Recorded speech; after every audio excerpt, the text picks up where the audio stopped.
Amen. Je vais partager aujourd'hui sur le péché. Donc, tu vas ouvrir ta Bible dans 1 Jean 3, à partir de verset 9. Je commence la lecture. 1 Jean 3, à partir de verset 9. Amen. Amen. Il dit ceci.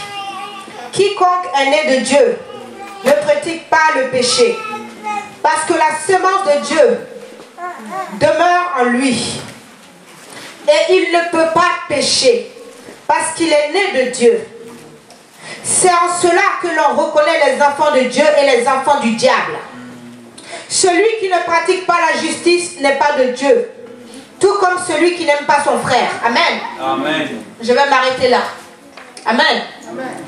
Lorsque tu es un enfant de Dieu, tu ne peux pas pratiquer le péché. Amen. Amen. Ta nature, c'est la nature d'amour. Tu es amour, comme on l'a vu ce matin. L'amour est déversé en toi. Amen. Amen. Tu n'as rien à voir avec le péché. Tu ne peux pas pécher. C'est le péché qui retarde les enfants de Dieu. Amen.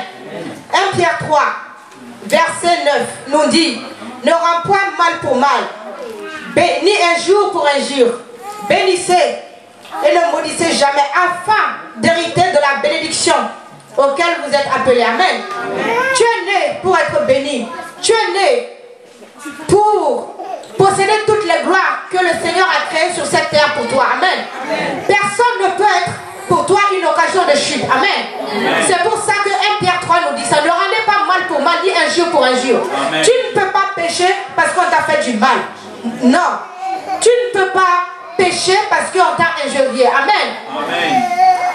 2 Corinthiens 5, à partir de verset 17, te dit encore que celui qui est le Christ est une nouvelle création. Les choses anciennes sont passées et maintenant toute chose est devenue nouvelle. Amen. À partir de verset 19 aussi, te dit que Dieu était en Christ réconciliant le monde avec lui-même. Si Dieu lui-même est venu sur terre pour te réconcilier avec lui, pourquoi vas-tu rester éloigné de ton Dieu? Un enfant de Dieu ne peut pas pécher. Romains 6, verset 14, te dit encore que maintenant, le péché n'aura aucun pouvoir sur toi. Amen. Rien ne justifie le péché d'un enfant de Dieu. Amen. Tu es une bénédiction. Tu es un amour. Aucun péché ne peut avoir pouvoir de toi. Aucun. La Bible te le dit. La parole de Dieu te l'a dit. Quand tu as confessé Christ, tu es né de nouveau. Le Saint-Esprit est en toi. Aie conscience de cela. Dans toutes les situations que tu traverses, tu ne peux pas pécher. Tu n'es plus du diable. Tu es de Dieu. Amen. C'est le manque d'amour qui amène le péché. Amen. Quand tu aimes ton frère, tu aimes ta soeur, tu ne peux pas pécher contre lui. Amen. Pécher contre quelqu'un ne s'arrête pas à j'ai tapé la personne et tout ça. Non. Pécher contre quelqu'un, c'est voir aussi la personne dans le péché et le laisser là-dedans. Ça veut dire que tu cautionnes.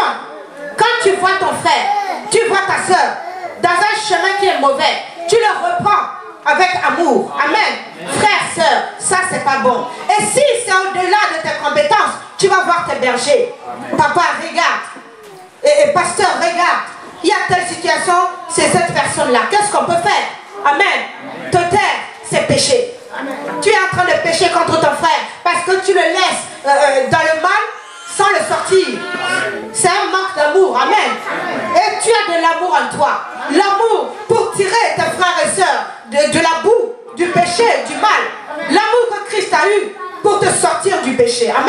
Amen. Tu ne peux pas pratiquer le péché. Tu n'as rien à voir avec le péché. Et quand tu vois le péché, si tu vis, c'est pas toi qui vis, c'est Christ qui vit en toi. Amen. Tu détruis ce péché. Amen. Amen. Tu donnes toutes les solutions pour éradiquer cela. Amen. Amen. Amen. C'est ce que je voulais partager avec vous. Amen. Tu es un enfant de Dieu. Alléluia.